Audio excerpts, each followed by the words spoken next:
Welcome to the It's Time podcast with your host, Professor Dale Feinauer, from the University of Wisconsin-Oshkosh College of Business Graduate Programs.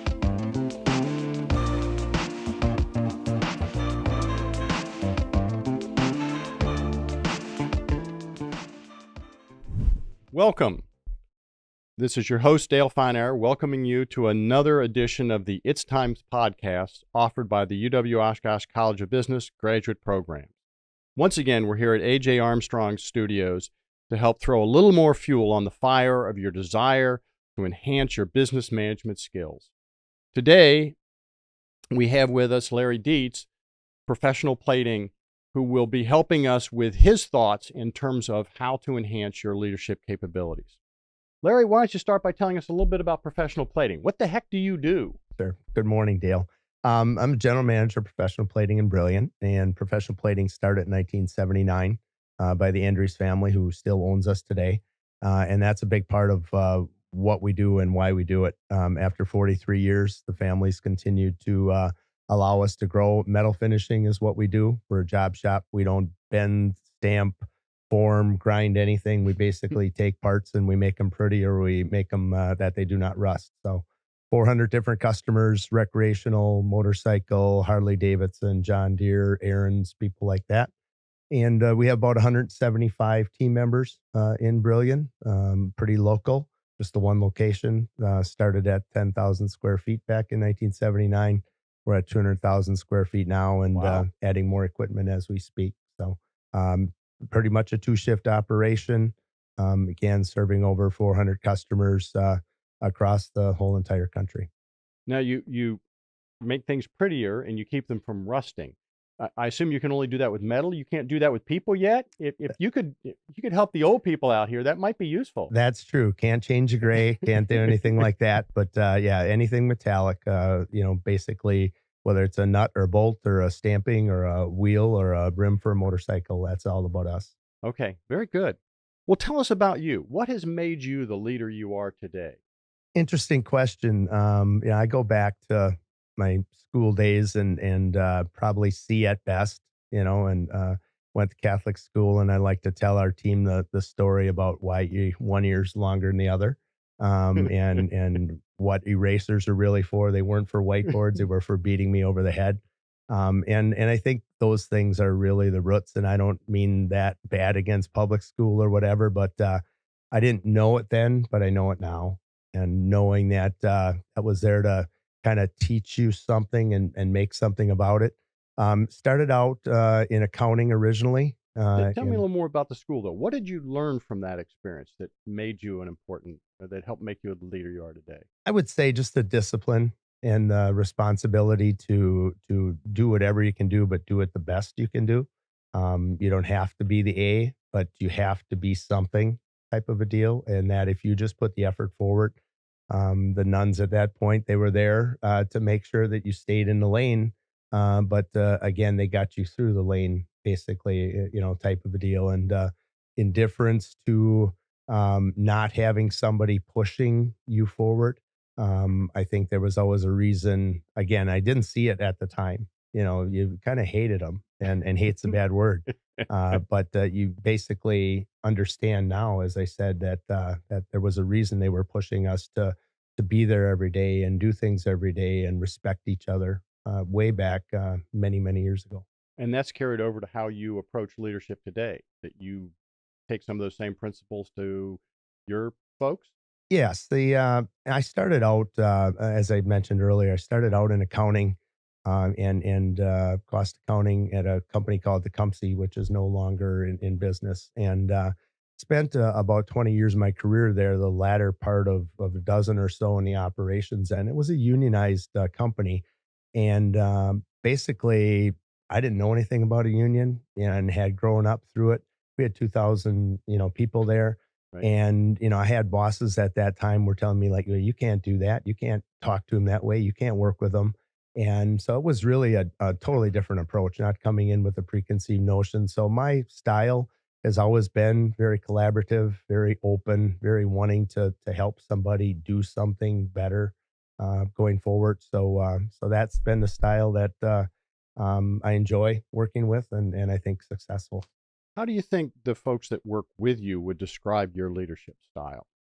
Interesting question. I believe that it would be, I don't know if they would use the word pain in the butt once in a while in terms of being tactical and being follow up ish type of a deal. Fatherly, probably. Very much a care about person, very hands on. And you're not going to be fooled. I kind of do the one of the stories I like to play is Wisconsin, the old liar's dice game, lifting the cup on somebody. Right. You need to know what you're talking about, and you better have a good understanding of it, because there's a chance that somebody else is going to check you on it, type of a deal. So from that standpoint, I believe that they would respect the fact that I care a lot about them, and that one of the things that I say at times, whether it's the bonuses we pay or whatever, I don't get up in the morning to figure out how to take stuff away. I get up in the morning to how to figure out to make somebody more successful and give them more. You've mentioned two aspects of leadership there: the fatherly, caring about the employees, and also the willingness to be a pain in the butt, the willingness to focus on the details and make sure they've got it right. How do you balance those two? The again in a current environment, we have 175 team members, anywhere from team members who've been with us for 40 years at the company to somebody who's starting today. And the balance of that is to get everybody to understand that there's a reason we're there, first of all, which is to make the company successful. That if the company is not successful and can't reinvest, that we're not going to be there. We're not entitled to that, and that's extremely difficult in the last couple of years to get away from the entitlement thought process and type of a deal. So balancing that out is a constant push towards communicating why. We have apps and things on our phone where we're literally communicating to the team at every given step. So I think it's important that they know why we're pushing hard and they know why we're holding everybody accountable and why we want things organized or clean or why we expect a certain level of quality to the customer, that it's not an unknown as to if they expect it and know it ahead of time, then what I am pushing for, what my leadership team is pushing for, has a better chance to be understood and accepted. So, if I'm hearing this right, when you're pushing on the details, when you're pushing them to make a quality mark, etc., you're trying to make clear, look, I'm not just doing this to be a dink. I'm doing this because I need to from a quality customer perspective. You're giving them the reason why. That Correct. sounds important. Correct. I think in our industry, there's a lot of competition, and I will never talk down. I like to say anybody can plate, anybody can paint. It's how you do it and who you do it with. And our team, we're very self-directed. There's 12 of us in the company that draw a salary. The rest are hourly. Those aren't good odds if you're talking about just running it with a security guard concept. And the whole concept is that they have to understand it. They have to know what's in it for them. They have to know what that reward is going to be, not just the hourly pay, but the bonuses or the success type of a deal. So the whole scenario of again knowing upfront where they're going, and it's at times difficult taking 18, 19, 20, and even sometimes 30-year-olds who have maybe come from a different industry or have come from hospitality or stuff like that, and for the first time somebody's sharing information with them that they haven't heard before. They haven't necessarily been thought that they could trust management. Well, why do they give us all these numbers? Why do they share that information? There's no trap. There's no hole in the ground. You're not going to fall in, but we have to get them across that threshold to understand that we're giving them the keys, so to speak, to basically be successful. And the one cool concept on a day-to-day basis is when we take those 18, 19, 20-year-olds who maybe through the school system maybe weren't popular or didn't have a lot of friends, or they weren't the ones that had to go to school, or not everybody has to go to school, and we make them successful and we mentor with them a little bit. When they start showing confidence, it's pretty cool. You talked about giving them the information. You talked about the empowerment, given your ratio of the salary to the non. Why is that important? Why are you taking that approach? Again, if you in our industry, we don't make a product. We don't make a John Deere lawnmower. We don't make a Harley Davidson. We don't make a KI piece of furniture. So that said, obviously profit margin is important. And if we had a situation where we had a lot of telling going on versus a lot of doing and understanding, we wouldn't be able to continue to reinvest and get larger. So the whole scenario of having a team who is self-directed, understanding it, and likes making decisions throughout the plant floor or in the offices, super comes back to the way the business is set up from a profitability standpoint of view. The accepting extra cost, it just isn't something. We chatted a little bit earlier today about how the business is being impacted with chemical costs and things going up. Obviously, our customers don't want to pay for operational labor increases and things. So it's important that the continuous improvement really comes there. And that's really a big part of them understanding that what they do, making something better, reducing some costs, coming up with a more efficient way is going to increase the business that we bring in the door. So I'm hearing you're doing the empowerment both because you think it's good for employee relations, but also you think it's just a more profitable way to run the organization. Yeah, I don't believe about 8 years or so ago, we actually documented our we call it culture points and expectations. And a couple years ago, we rebranded ourselves with a new logo and kept our name Professional Plating, but just kind of stylized things a little bit. And we came up with a copper, black, and gray color type of a deal. And on this chart, you would see copper color words in there: listen, communicate, stay positive, don't be defensive, support, applaud. All of those types of things are behind the empowerment. And I talk a lot about Highway 10 runs out in front of our building, Yes. and I say to the team, we can flip each other off out on Highway 10, but you're probably not going to go to heaven. But we obviously can't flip each other off inside of the building. And that said, the listen, the communicate, the applaud, the be supportive, those are things we should be doing in society at every given point, type of a deal. So we're really trying to make our team be better people at work. We spend, the most of our waking hours with a work family versus our regular family. Right. And that said, the better off we can be there, they'll probably be better at home. They'll be better at church. They'll be better in their club. They'll be better at the Y or things like that to come back and be a better person. So the empowerment, again, it's a better environment type of a deal. We are union free at 175 team members. Brilliant area is blessed that way. We have a lot of industry in town, in the city. Brilliant, and it really fits the fabric of kind of a rural area that we deal with, small 3,000 person communities and some unincorporated. It's interesting that you're thinking about this not just from a how will this make them better employees of yours and the company more profitable, but you're thinking at this from a much broader how does this enhance their quality of life, enhance all of their roles in the community, etc. Yeah, I think businesses have that responsibility. I don't think all of them take it that way. I would you asked earlier what would the team say? Whether it's a pair of pants like this or a pair of jeans or whatever, they're familiar with all of our leadership group. Being on the floor, being involved, being out there, helping in production if it takes that type of a deal. So the involvement aspect of what's going on and making um, our part, whether it's donations that we might do, legacy things that we might do.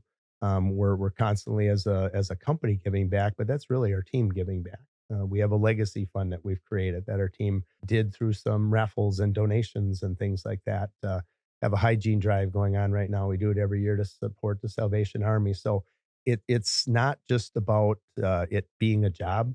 I talk all the time to our new hires that we meet at orientation all the time that I never want your job to just be a job. I want it to be something more. I don't want it to be a Sunday night setting your stuff out and, oh, I got to go to work tomorrow. I just don't want to be part of that. Don't ever want to have anybody have to come somewhere just because they have to go. It's a want to go thing. Now that might sound fluffy type of a deal, but if we can pay well and have fun doing it and make them feel that the legacy part of whether it's Salvation Army, Habitat for Humanity, American Cancer Society, things like that, that we can give back at the same time. Now they're having a bigger impact. They're taking care of Harley Davidson, John Deere, Aaron's, but they're also helping their community, type of a deal to get better. And I think they'll be better community members, which if we can do our own little part with 175 team members to help some of the division and craziness that our world has developed, I think it's the right thing to do. And now, a few words about some of the programs and services offered by the UW-Oshkosh College of Business. Powerfully positioned, strategically designed, results driven. That's what sets the University of Wisconsin-Oshkosh Master of Business Administration program apart in Northeast Wisconsin. Our MBA professional program offers flexible course options to meet the needs of working professionals seeking career advancement. Take the courses 100% online, in person during the evenings in Appleton or Oshkosh, or a combination of both, and earn your MBA in as little as 2 years. No GRE or GMAT required. It's time to achieve more with a graduate degree from UW-Oshkosh. Visit uwo.sh/MBA to learn more. That's uwo.sh/MBA.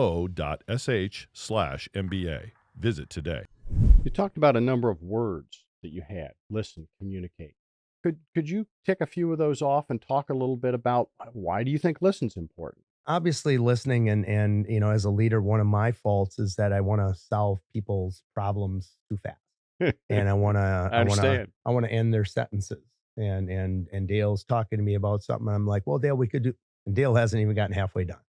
So it's important to listen to somebody, to really hear them out. The communication aspect, if you have somebody new coming in, or maybe you're a little different, this new team member maybe has a stud here, a ring here, and a stud there. Okay. It is what it is. That has nothing to do with their ability. And maybe their music's a little different. Okay. But your communication to them, again, not flipping them off on Highway 10, but at work, you have to communicate to them, and you are their friend at that point. So be defensive is another one. Not being defensive, rather, to make sure that your body language isn't such that you're just that you're just closing it up, that you are receptive, and that team member is feeling good. We always say that if we can get new hire team members past the 30-day mark, that we really have them wrapped up. And that first 30 days is important for that body language, that listening, that communication, for them to feel new, that it's not cliquish type of a deal. Applauding. We have a system that we literally have what's called an applause system that gives out applauses and finds people doing good. And our team members, are applauding somebody for helping out on a different line. And then basically monthly, we'll pick out 6 random winners for $50 gift cards. So it's very similar to perfect attendance system. So some people may look at it and say, well, businesses shouldn't have to do that. You're paying them. And situationally is there's a whole lot more expectations that happen that team members, and we call them team members, we don't call them employees. The team members, want to be part of something bigger. So just that the applause, the having fun, the recognition aspect of it is just super, super huge. And like I said, about 8 years ago, we documented that culture. And if somebody falls out of line and somebody has an issue, and John's maybe not talking in the right language, I may pull John in and say, John, what's our culture point number 1? Talks about communication, fair, honest, open type of a deal. And most often you'll get some humility, and somebody will hang ahead and say, yep, I know, I wasn't there. I crossed the line. How do you balance culture with being really good? So a challenge in an organization could be, I've got this employee, they're great. They're my best salesperson. They're amazingly good at what they do, but they're just not with the program, with organizational culture. It happens from time to time, and we'll just have that very frank discussion. We'll come with examples and lay that out. I'm a big sports fan, and a lot of times I'll use sports analogies type of a deal. And you can be the best 3-point shooter, you could be the best goalie, you could be the best football player, but if you're just not a good fit, that 10th round draft pick, that person may be a better fit. So you got to understand that a lot of times what gets in the way of somebody who's really good is they try to be too good, I think, at times. And I think that they overcome the others and understand that really good talent has to be supported by a special teams player, by again that 10th round draft pick, or that person who might be out of brilliant high school, or that person who's coming out of the food industry who's never been in manufacturing. So, but we do have to at times call somebody out, behind closed doors, and just kind of have that discussion to the fact that, hey, you're being hard on the team. The fit, they don't like to be around you, type of a deal for this reason, type of a deal. And, again, and the person has to see that as we're bringing it to you in a positive way. We're trying to do the same thing on the culture side, communicate that back and document it. Rarely do we have to walk away, but I think companies that don't walk away from somebody if there's just a fit problem, I think you have a risk of losing the other team who is having the prickliness of somebody just not fitting. So Right. you risk keeping that really good, who with all their other stuff is maybe less than 50%. And when you look at it that way, I think it's pretty easy to bring it to the person to help fix it. And when you can get them through that again and help mentor them through it, they come back with some humility, and I think you have a victory for everybody. So you try and help them grow, make lack of cultural fit a growth opportunity. But push come to shove, being technically good won't trump cultural fit.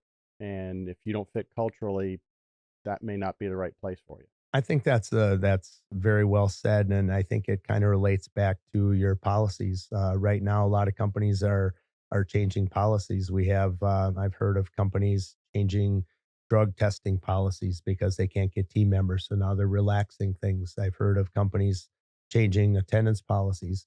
I don't think that that's the right way. It's like setting aside culture, setting aside attendance policies, setting aside your drug testing policy. I think you have to have some good convictions to stick to that. And then the right thing will happen after a while, versus changing to say, well, if I don't test for marijuana, now I'm going to have 15 more applicants. It's just not the right way to run a business. What was your first leadership role? What did you learn from that role? As I mentioned earlier, I started out in accounting, and went into cost accounting, which very much kind of started to prepare me for it. It's very much not debit and credit, project related, working on cost, plant floor, things like that. And then from there, I went into a manufacturing manager. And again, it was in a unionized environment. Didn't have any prior experience. Worked my way through tech school, things like that. So a pretty quick, steep, graduation. So, everything was just kind of relying on others. And I think that reliance on others developed a real trust from others. Okay. Didn't come in with a ton of experience, a ton of background. Mom was stay-at-home mom. Dad was in the engineering aspect.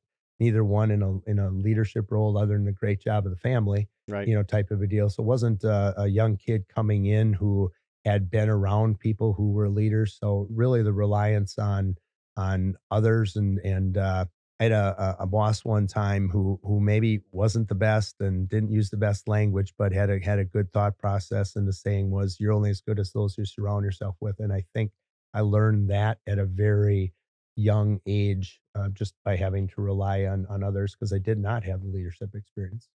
Make any mistakes when you were a new leader? Obviously, you always do. I think looking back now, everybody. I think the old adage, "Boy, if I knew now what I knew then." Yes. Whether that was doing something in school or doing something in sports or family aspects or whatever. The I don't necessarily like the word mistake. It might be fluffy again to call it an opportunity. It's just a matter of what you want to decide it is. Do you saddle yourself up with something? Mistakes really more along the line of a bad thing, Right. type of a deal. And in our business, we're working on hundreds of orders a day, 400 different customers, things like that.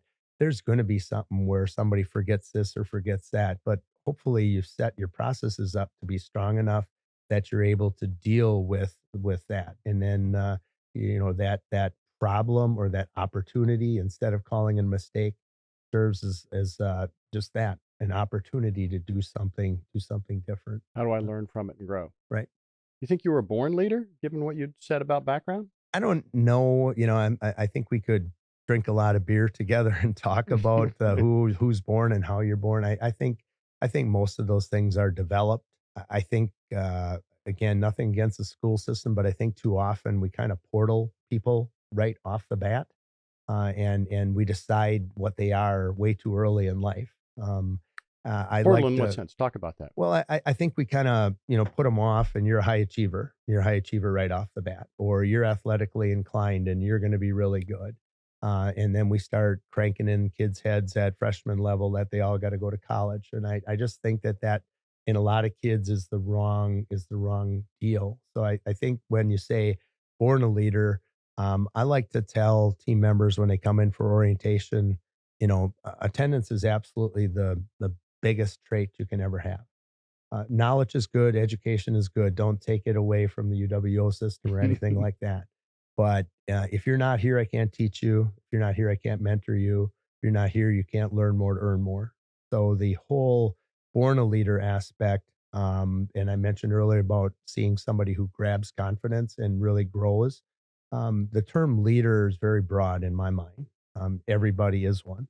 And whether we have a title of lead inspector or lead racker or lead person, there's that, but there's the aspect that everybody has to be willing to grab somebody along or take somebody along, with them. So I really don't think people are born as such. I think you are developed, and then it's a matter of how people help you continue to grow or challenge yourself. Obviously, at our age, if it's reading, uh, watching things, case studies, things like that, magazine type of a deal. I don't think you ever stop learning how to lead differently. When I joined the company 23 years ago, obviously it was a whole lot different than it was today, size of business, but also what you had to do to make your team be successful. It's constantly changing, and I think it's a constant evolution. So I don't think you could be born that either. I think you have to continue to adjust it, and it's no different than the camera. We're focusing and constantly changing that, and maybe getting a little bit farther out, and then we get a little bit farther in, and then that's where we want to be. You said a very broad concept of leadership. How would you define leadership? I would say responsibility, understanding, ownership, being the example that you want to be. Um, Basically doing the right thing, most often, because people are going to look at you differently.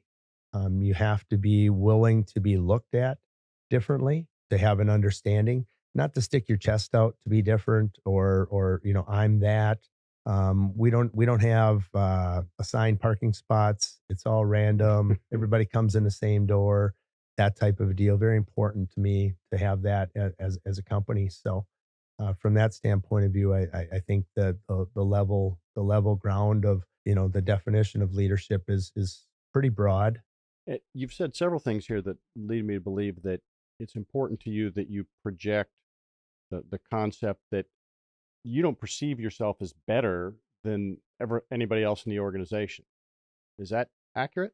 I would say very, very accurate. I think it's important to make sure as you are in the organization, whether it be general manager or my business team managers, that you hold yourself to a different ranking. Okay. Not that you act to a different ranking. Okay. So you're not necessarily, I'm this because of that, or I'm better than you type of a deal. But whether it's the hours you put in, whether it's the way you might keep your office, whether it's your communication style, whether it's your follow up to somebody, being the best one at follow up, whether it's walking down the aisle and there's paper laying in the aisle, not walking back past the paper in the aisle. It's the example is the fact that that's not right. Let's do something about it. Don't call somebody or have somebody on the janitorial team, take care of it. So I think it's again super important to not think of yourself as different, but on the things that people are going to look at, you have to be the best in those things to have them want to emulate you and want to be around you because your honesty is high, your acumen for business is high. They need to know that you care about them. A leader who's just being a leader because they want to direct, who really doesn't care to the background about, somebody's family or who's having a problem or things like that. We try not to pry, but we have employee assistance programs if somebody has, a drug dependency. We have a young lady who just went into a 30-day program. Okay. Bigger thing in life is her deal, not the company's deal right now. Right. So there's a lot that comes into leadership that just has an understanding of hopefully she comes out on the other end and she's going to be better. And then if she's better, we'll be better. So I'm hearing that as a leader, you feel a need to hold yourself accountable to a higher standard, but not to project that you're better than other folks in the organization. Is that accurate? I think very well said. I think, again, I mentioned earlier about you have to be careful not to stick your chest out. You can't show up as different, but you have to show up because I say a lot of times to my fellow leadership group, and most of them are female, by the way. And I say, ladies, they know the team knows what we're doing at any given time. Okay, and we're very influential, so we can be influential good or we can be influential bad, and it's very almost parental.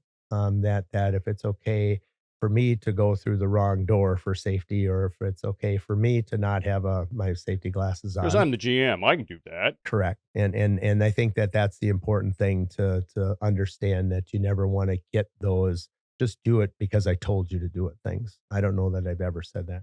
Self-awareness, self-reflection, are those important qualities in a person who aspires to be and is a leader, that they're self-aware?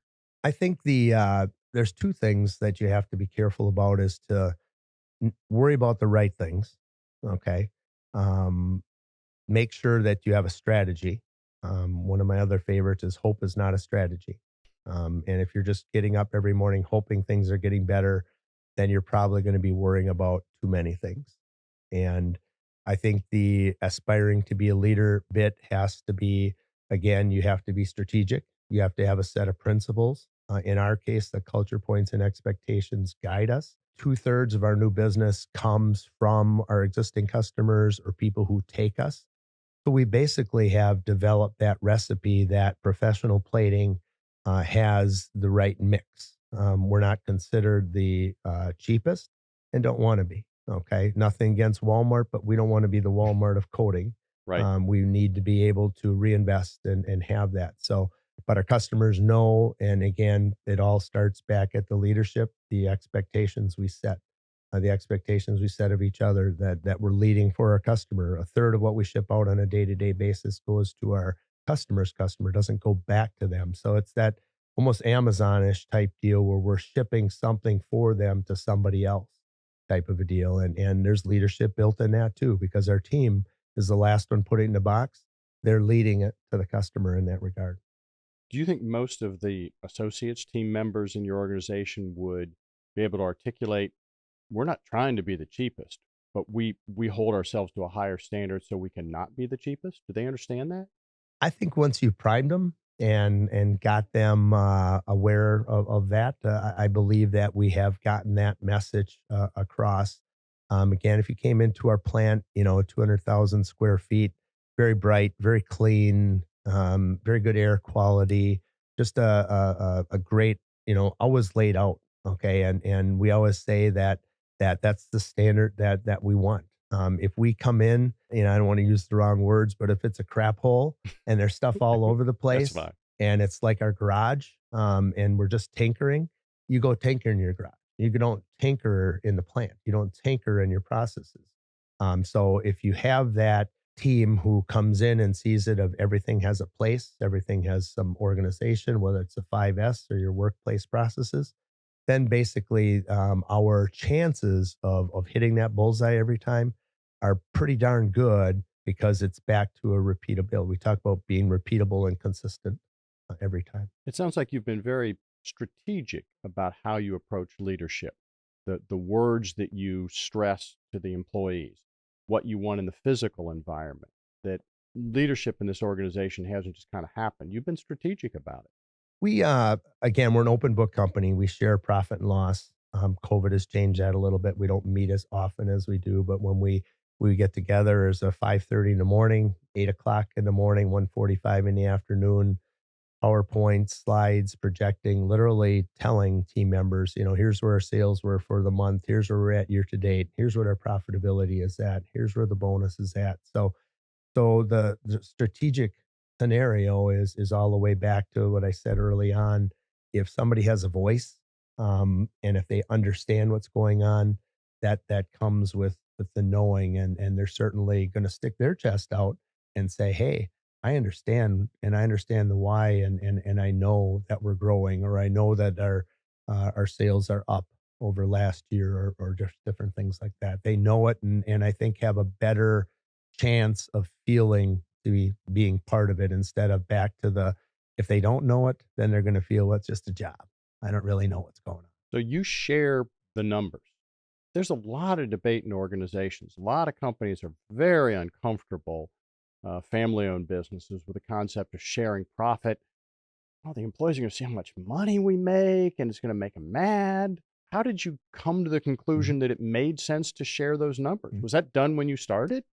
No, it wasn't done when I started. I'd like to have a little fun with that. And Bob Endries is the name of our owner, and I would tell team members a lot of times at meetings, and I turn to use it every time. I say, and those of you that are new here, just understand that Bob Endries didn't go down to the bar on Friday night to talk about sales and profitability. You probably shouldn't either.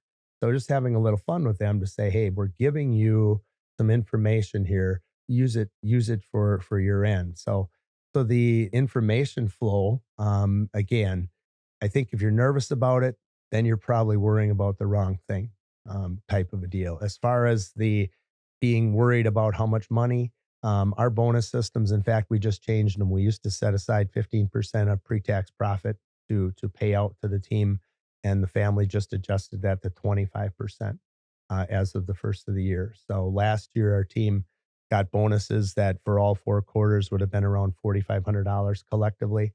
If we just performed to last year, which isn't what we get up every morning to do, those checks would total about $7,600 this year. So seeing the numbers is knowing the numbers, because they can drive that number forward. It's on quality, safety, delivery, and overall profitability. Very easy metrics that they are the team who are taking care of it. It's not remote control. I don't have the joystick on them right now, and I know the plant's running fine. So I'm hearing that you not only share the numbers with them, but you've come up with a system to give them skin in the game. So they care, not just out of pride, but it matters to them at a personal paycheck level. Right. The world right now is all about entitlement. And we obviously are in a very competitive market. We've increased wages like others have. We pay significant shift premiums. We always have. The whole scenario of if the company's successful, you will be successful. We call it success bonus, and the instead of an S, it's a dollar sign in the first word, so it's success bonus. And the paying quarterly, they can see the bar. It's not an annual, so they can see where it goes.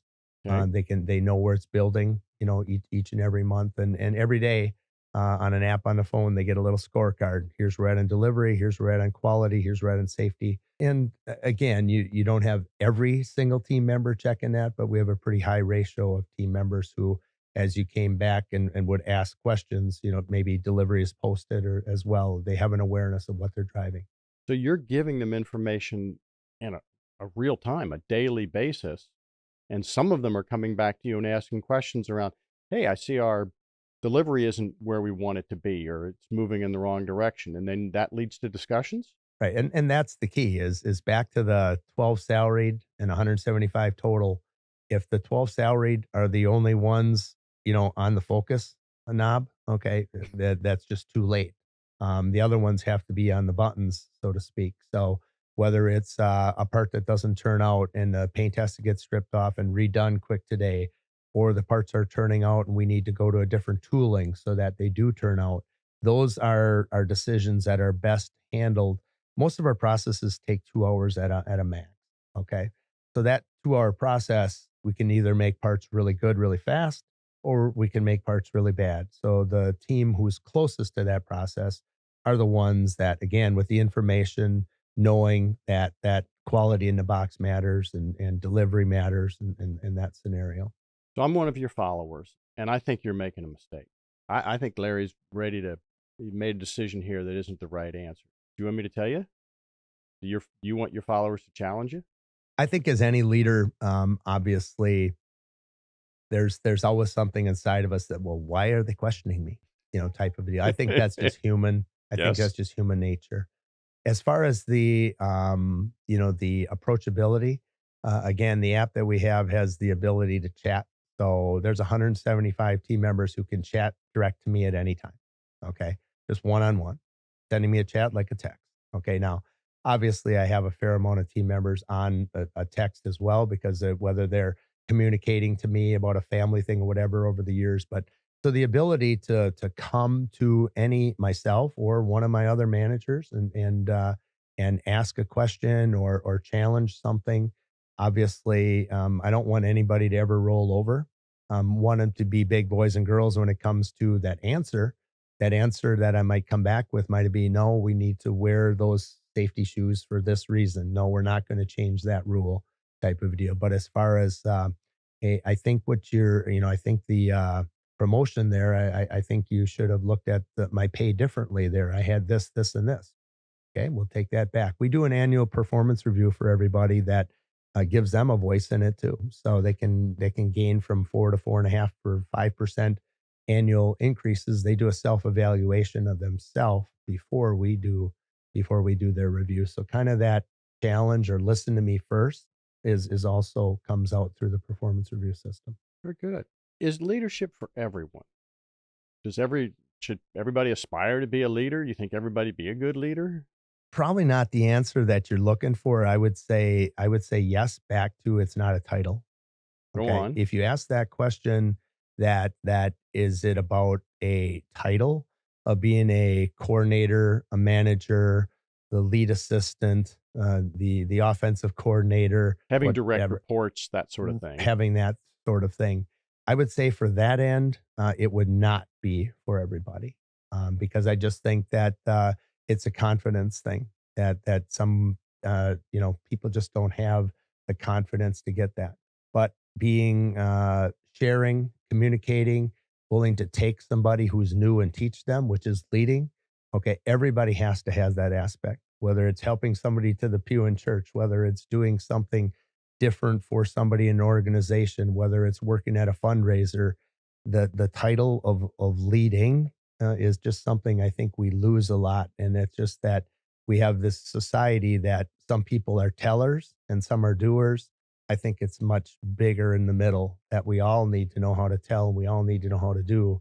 And it's not a title relationship. And now a few words about some of the programs and services offered by the UW-Oshkosh College of Business. The University of Wisconsin-Oshkosh Master of Business Administration program is powerfully positioned to help you advance your career. Join a strong network of more than 3,700 UWO MBA alumni in the Fox Valley and beyond, and take pride in earning a quality business degree from an AACSB accredited institution. Courses are led by award-winning faculty and industry experts, helping you develop personally and professionally during your time here. Take the first step toward an MBA by visiting uwo.sh/MBA to see all that UW-Oshkosh has to offer. That's uwo.sh/MBA. Apply today. There's a lot going on, it sounds like, in your life. You got a lot of people in the organizations. You're involved in the community. There's a lot. How do you take care of you? How do you make sure you're okay? Mm-hmm. Yeah, I think that's an important question, or how to. Obviously, there's a lot of time. You have to gain a lot of energy from your team.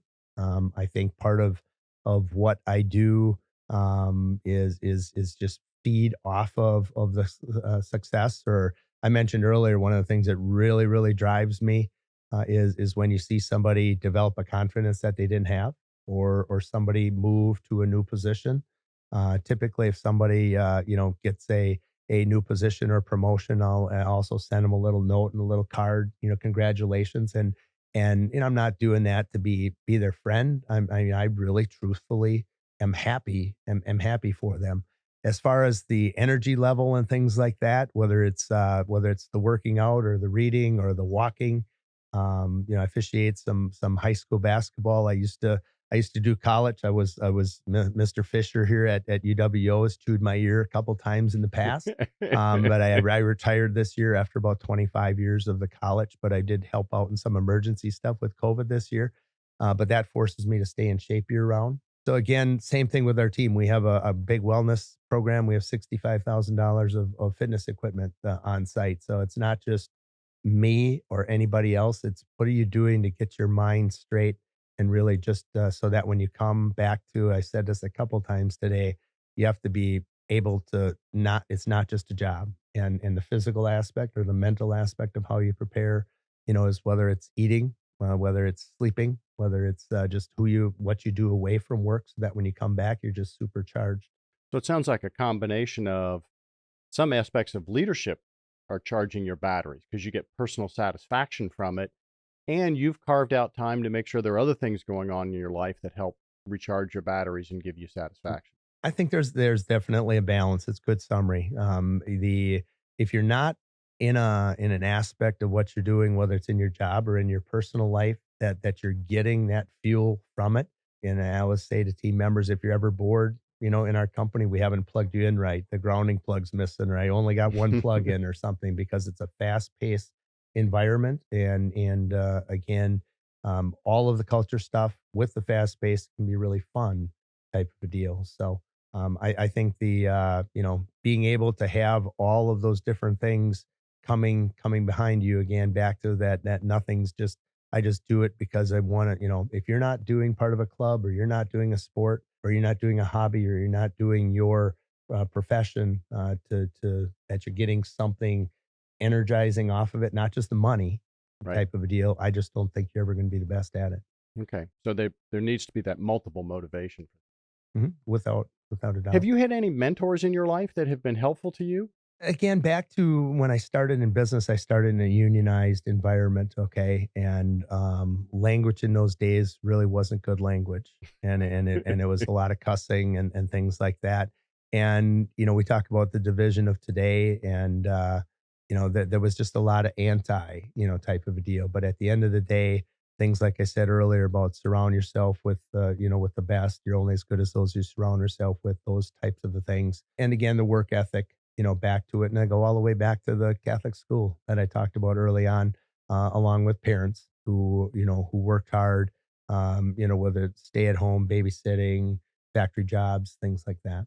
Has the challenge of leadership changed over the years? How is it different today than it used to be? It obviously continues to adjust the workplace, COVID, pre-COVID, just the whole scenario of will it ever calm down? If you worry about that, then you're worrying about the wrong thing. I can't control COVID. All I can do is manage within it. All I can do is communicate within it. All I can do is to try to do the right thing. If 2009, for instance, we had a huge recession. Yes. We were adding 60,000 square feet and $4 million of equipment. We didn't wait. We just did the right thing. So it's a matter of I think of continuing to do what's right anyways. And, again, back to surrounding yourself with good people, make good decisions, and keep adapting. Surround yourself with good people.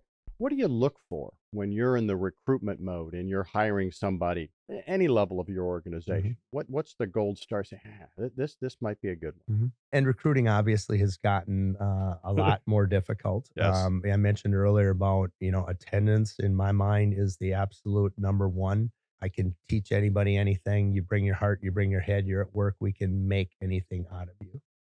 Surrounding, those types of things, with the culture, with our processes, that type of a deal.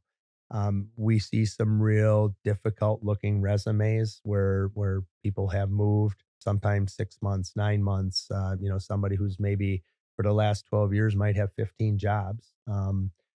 Typically I would say in the past, I wouldn't touch that resume. Now you have to touch that resume. And, one of my favorite sayings is we're going to do a mental eye poke. And that mental eye poke might be, Dale, tell me about your resume here. Okay. Is there some unhappiness in the past, or what had you moving? Because I really need to get comfortable. Okay, most of our team members have been here for X amount of period of time, and for you to be a good fit, you have to be a stayer. Okay, and tell me what company or what are you looking for that would get you to be a stayer? Because right now, in the last 12 years, you've had 15 different spots, and I'm not saying that to rub your face in it. I'm just saying, tell me what can be different in the future, type of a deal. And we take chances in some cases that we wouldn't have taken in the past. And right now, we've got two young ladies who are waiting on job offers that we've put out. That I have one more interview. Years ago, leadership was easier because it typically was when you had a job offer to somebody, you typically had acceptance. We haven't had the quit culture that's out there, type of a deal. We've seen that, happen to, some other industries. The team members that we lose on attendance type of a deal. We don't have them going to other, but we have that, "Oh, I don't really want to work, or I can survive on 30 hours, or, things like that. And our attendance systems are pretty lucrative. In a 90-day period, you can miss up to like 5 days before you're terminated. And again, like I said earlier, I don't get up in the morning to terminate somebody, but 5 days and 90 is pretty severe. That again, back to not setting your attendance policy aside because I really need the person. You can't really need the person. That person is not with you anyways, and you have to make that difficult decision that they move on. So, in summary of all of that, I would say, as leadership gotten harder and hiring, absolutely. What's the main aspect? Attendance, super number one. But if we do the right thing and do the legacy stuff and do the fun stuff and do the food stuff and do the interest and the voice and show them profitability and things like that, have the compatible culture, they're probably going to attend work more and be a bigger, better team member in the long run. A couple interesting things you said in there, but first, you haven't had a lot of the great resignation. I've seen statistics that upwards of 50% of millennials are looking for a job or are planning to look for a job in the near future. How have you been able to beat that? Why hasn't that happened with your employees? And I see those same statistics. I would scoff at them, quite honestly, because I just don't think they hold true. I think in a society that is Amazon driven and internet driven and click side to side, give me the next story, give me the next CNN news.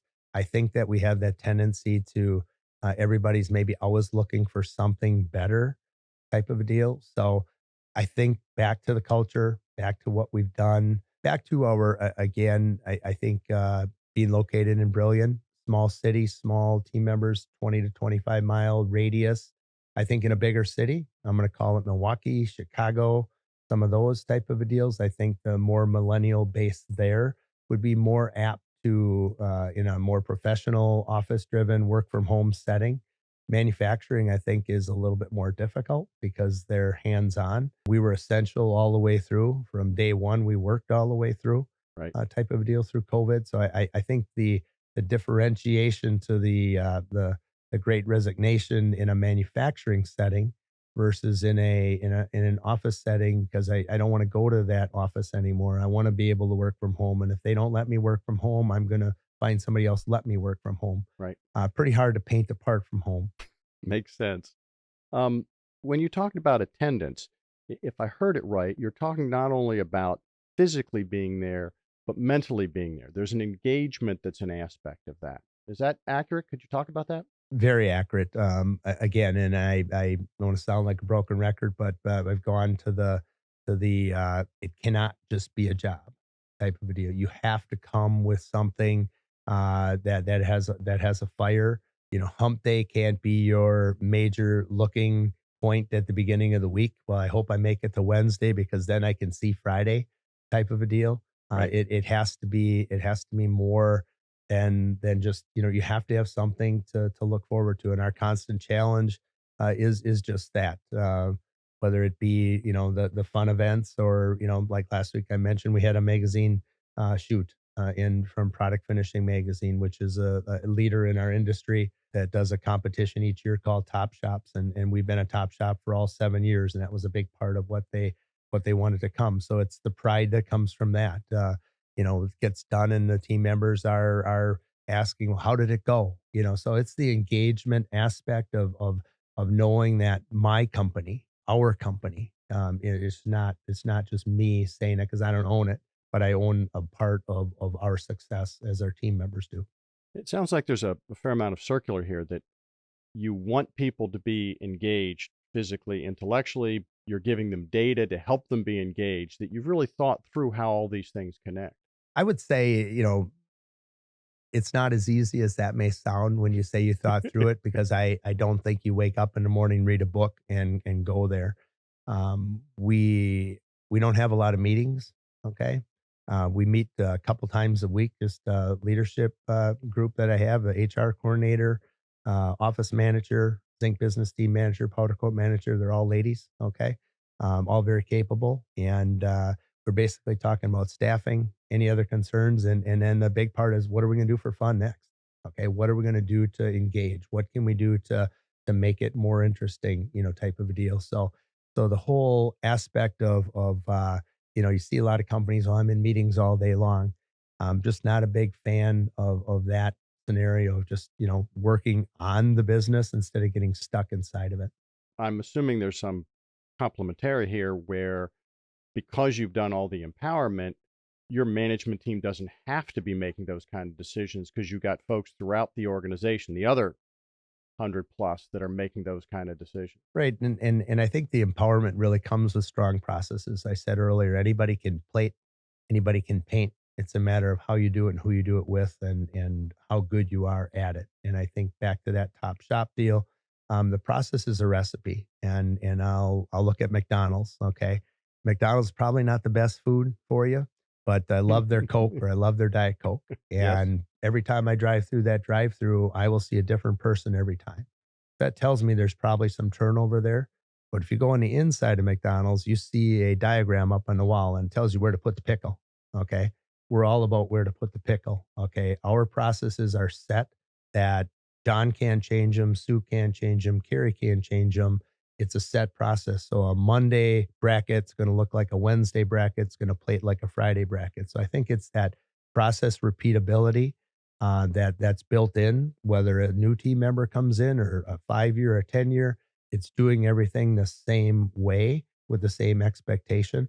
And I think that sameness then really covers the quality side of it. And if you can get your team to enjoy doing that same, and keep on, kind of like at the county fair, if you were taking the big heavy sledgehammer and ringing Right. that bell, really what we do every day. The more that they can feel that they're ringing the bell, I think you really have a good success. And so it's not about writing the book or reading something, but it's about adapting. I mentioned the phone app that we have. It's for a company out of California called Beekeeper. It costs us about $10,000 a year. Best money I've ever spent, to be able to communicate to 175 team members, like, all at once. Boom, done. It's no different than at church. If you have 3 services on a Sunday, and then the neighbors are all talking, well, Father John didn't say that. Well, Father Larry said this, because you all heard it at the same time. We all got it. You all got it. What's the most fun part about being a leader? I think the involvement, obviously, you can see, like when I talk about stuff, or just, the back to seeing somebody who wasn't confident become confident, being able to take somebody and turn the corner for them, believing in them. And then obviously being able to step back and see that, for instance, me personally, we've been able to add, 125,000 square feet. We've taken it from single digits into, double digits, adding $4 million of new equipment again. Now it's just a very rewarding to have those successes, and help people be successful. And I'd be remiss if I wouldn't talk about the Endries family, and has just been such a good provider for me as a leader, but for us as a team to be able to, here's the ball, here's the toys, here's the tools, go ahead and do it. And I think not all companies have that. So it's important to know that find your fit type of a deal. If you want to be in a bigger company, 800 to 1,000, There might be some different perks in that scenario, but they're also probably not going to know your name, and they're probably not going to know what your kids like, or that your daughter plays in sports, or this or that. So again, I think be understanding where you want to be and what bar you want to see move. And over the years, I've had a lot of people, why don't you do this? Or would you be willing to talk to this recruiter? Or do you want to move to Chicago? No, don't want to move to Chicago type of a deal. So you got to, as a leader, I think you got to know where you want to go and get that power from what you can move, and have a good fit. If it's all about money, then you got to decide that you're probably not, you're going to be a leader, but if you're all about money, then you're leading in a different way. You're leading yourself, probably not just your team.